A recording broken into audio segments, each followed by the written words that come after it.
Hi guys! Welcome sa aking YouTube channel at Rex Manmanalas Vlog. So for today's video guys is nandito ako sa motor shop kung saan ipapaayos ko yung motor ko guys kasi para may problema kasi sa preno ko guys. Yan yung brake shoe guys ng aking motor.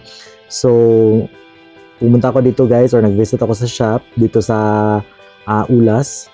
So yan yung motor guys, Mio Gear. So after 1 year at kalahati or 1 year and a half, so pina-repair ko na guys kasi parang napapansin ko na kasi guys ilang araw na siya, parang every time na maggagamit ako ng motor parang nagva-vibrate kasi yung every time na magbe-brake gagamitin ko yung brake sa likod guys, yung preno sa likod, parang siyang nagva-vibrate o parang naiipit siya guys kasi every time na parang gagamitin mo ito parang yung throttle niya guys, para siyang every time after gagamitin ko yung brake, para siyang naiipit guys, o parang something, parang may naiipit sa likod tapos nagva-vibrate siya guys. Kaya hindi na ako nagdalawang isip na bumisita dito sa repair shop ng motor guys. So yan yung advice ng taga-repair ng motor is may problema daw yung brake shoe ko guys. So sabi niya madumi na yung lagayan ng brake shoe, so marami ng mga maitim, so marami ng mga alikabok.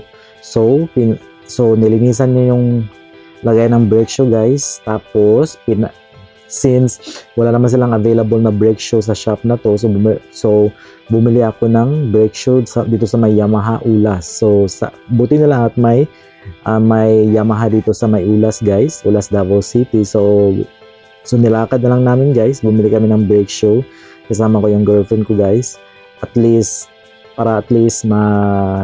mapapalitan na yung brake shoe para for the safety na rin guys. So ang brake shoe na to guys is 350 pesos siya guys. So tama din yung pag-research ko guys na may problema talaga sa brake shoe kasi nag-research ako sa TikTok, tapos ni-research ko doon na anong reason kaya regarding sa mga if may problema ang brake shoe. So after pag-research ko sa TikTok, so ang usually na indication guys or pag may problema yung brake shoe is na every time nga mag-brake ka guys, para siyang nagva-vibrate o parang naiipit after mo mag-brake sa likod. Pero pag mag-brake ako sa harapan guys, okay naman, hindi naman siya nagva-vibrate, okay naman yung takbo. So kasi pag ikaw yung nagda-drive guys, pag sarili mong motor guys, is malalaman mo talaga pag anong problema. So yun yung pinatignan ko. So ayun,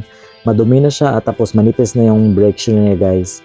So pinalitan ko guys. So yan, finally napalitan na siya. So yan na guys. At bali ang labor nito guys is 150 pesos plus yung brake shoe. At least yung pagbili ko ng brake shoe legit sa guys at original na pyesa. Kasi mahirap na pag bibili ka ng mumurahin lang tapos hindi naman original. So for the safety naman guys, at dapat quality talaga guys. Yan yung guys, at sa wakas mapapalitan na siya guys. So mas maganda talaga yung at least, 'di ba? Kaysa magka-problema pa guys, ma-disgrasya pa. At least especially sa brake shoe guys, kailangan talaga siya maintenance, change oil, gear oil, tapos dapat kasi even though guys is mga 1 year pa lang ako nagda-drive ng motor, at least nag-research ako guys kung anong mga maintenance, yung mga dapat gawin, anong mga maintenance dapat gawin mo, lalo na pag baguhan ka pa lang sa motor at mga 1 year pa kasi isang taon kalahati guys. So yan, at sa wakas na napalitan na yung brake shoe guys at binalik na ni kuya. So yan guys. So after nyan guys, trinay ko na guys at nawala na yung vibration guys, tapos hindi na siya naiipit, diba? So maganda talaga guys, at least number 1 is maintenance talaga yung motor. So tiyempo naman din guys na wala akong pasok nito para at least mapapa-maintenance ko yung motor ko guys. So ayun lang guys, at salamat sa panonood sa aking YouTube channel. See you next time guys. Paalam at Rex Manmanalas Vlog. Bye bye.